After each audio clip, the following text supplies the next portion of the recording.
Semangat pagi, salam PKN. Hari ini bertemu kembali bersama Ibu Julia dalam pembelajaran KD 3.4. Masih di bab 4, hubungan pemerintah pusat dan daerah menurut Undang-Undang Dasar Negara Republik Indonesia tahun 1945. Next, kita akan lanjut. Judul sub KD-nya adalah kewenangan dan peran pemerintah daerah. Nah, ada dua aspek yang perlu kita pertimbangkan dalam hal ini, yaitu kewenangan pemerintah daerah. Yang pertama, aspek kewenangan. Yang kedua, aspek penyelenggaraan.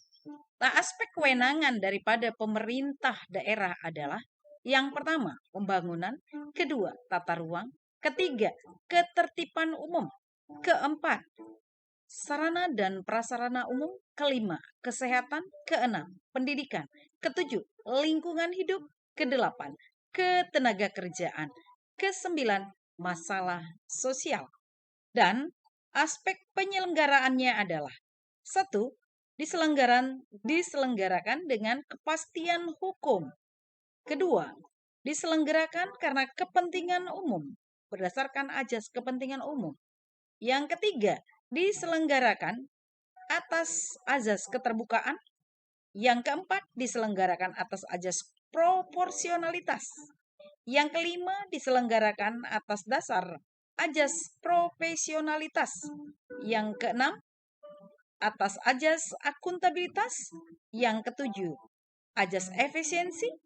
Yang kedelapan, penyelenggaraan atas azas efektivitas. Dan kesembilan, penyelenggaraan atas azas keadilan. Jadi kewenangan pemerintah daerah adalah dilihat dari aspek kewenangannya dan aspek azas penyelenggaraannya. Baik anak-anak ibu yang tercinta, di sini ada kewenangan pemerintah pusat. Kita bisa bedakan antara kewenangan pemerintah pusat dan kewenangan pemerintah daerah. Di pelajaran terdahulu kita sudah belajar tentang pemerintah pusat. Namun saat ini kita belajar tentang pemerintah daerah. Tentu kita harus bisa membedakan yang mana kewenangan pemerintah pusat dan mana kewenangan pemerintah daerah.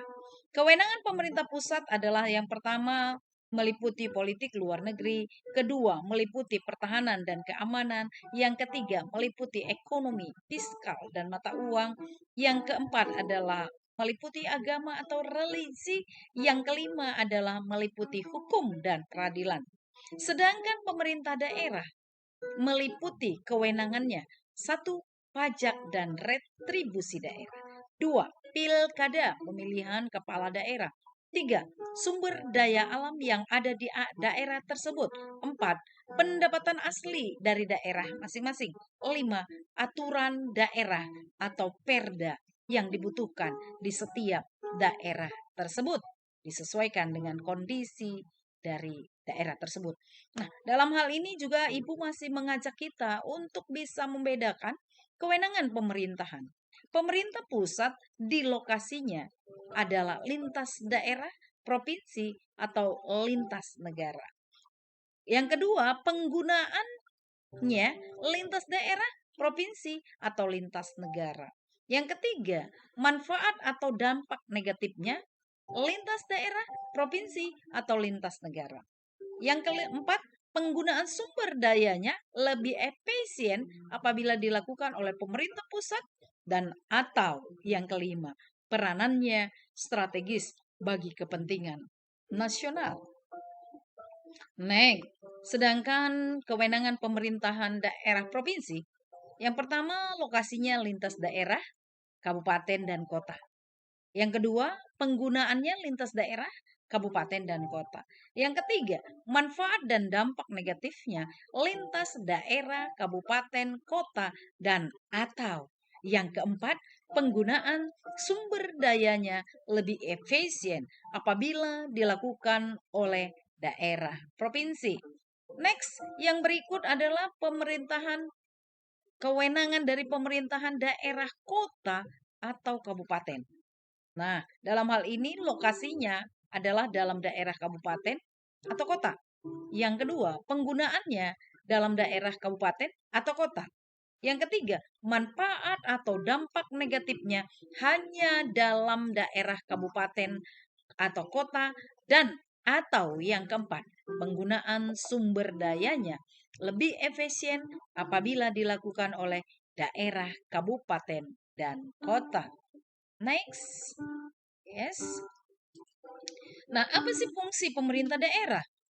Fungsi pemerintah daerah ada tiga. Yang pertama fungsi alokasi, kedua fungsi distribusi, ketiga fungsi stabilisasi. Fungsi alokasi adalah mengisyaratkan bahwa pemerintah daerah memiliki peran untuk menyediakan kebutuhan barang publik atau dengan mengalokasikan seluruh sumber daya agar dapat digunakan sebagai public goods ataupun private goods. Sekali lagi, dapat digunakan sebagai public goods maupun private goods. Nah, yang kedua adalah fungsi distribusi, yaitu adalah menyesuaikan distribusi pendapatan dan kekayaan dalam menjamin pemerataan. Yang ketiga, fungsi stabilisasi, yaitu peran pemerintah dalam kebijakan anggaran yang menitik beratkan pada pencapaian tingkat kesempatan kerja serta laju pertumbuhan ekonomi. Nah, anak-anak ibu yang luar biasa. Nah, di akhir dari materi pembelajaran kita ini, maka ibu akan menerapkan, melampirkan tugas mandiri, yaitu satuan-satuan tugas dan satuan-satuan khusus dan istimewa pemerintahan daerah. Oke?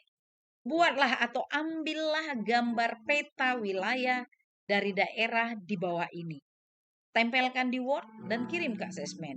Yang pertama, daerah khusus ibu kota Jakarta. Ambil peta wilayahnya, tempelkan di kertas Word kamu. Kemudian yang kedua, daerah istimewa Yogyakarta. Ambil peta daerah tersebut. Yang ketiga, daerah Provinsi Aceh. Yang keempat, daerah otonomi khusus Papua. Nah, Ibu mengajak kita untuk boleh mengenal lebih dalam letak dan wilayah daripada daerah-daerah khusus atau daerah istimewa yang ada di Indonesia. Oke, demikian informasi pembelajaran yang Ibu bisa sampaikan. Salam persatuan, salam PKN. Terima kasih, sampai bertemu di materi pembelajaran berikutnya. Ciao, selamat pagi.